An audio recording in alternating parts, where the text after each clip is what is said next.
Patuloy sa ating mga balita.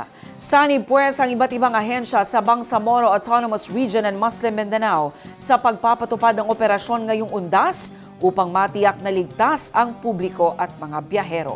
Ang News Now mula kay Naphtali Velarde. Nakilahok ang Bangsamoro Land Transportation Franchising and Regulatory Board sa isinagawang Operation Oplan Undas 2025. Katuwang ang Philippine Drug Enforcement Agency sa kanilang kampanyang Oplan Harabas at Information Drive Against Illegal Drugs, gayon din ng PNP Highway Patrol Group at Bangsamoro Land Transportation Office sa programang Oplan Biyaheng Ayos Undas 2025. Ang naturang operasyon ay naglalayong tiyakin ang kaligtasan, kaayusan at disiplina sa mga terminal at lansangan sa panahon ng undas, kung saan inaasang dagsa ang mga biyahero pauwi sa kanilang mga probinsya.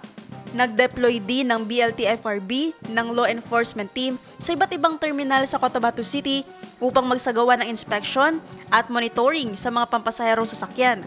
Ang pakikilahok ng BLT-FRB sa Oplan Undas ay bahagi ng patuloy nitong adikhain na mapangalagaan ng kapakanan ng mga mananakay at matugunan ng mga isyu ng kolorum na operasyon at mga paglabag sa transport rules sa Bangsamoro Region. Naphtali Velarde, iMinds, Philippines.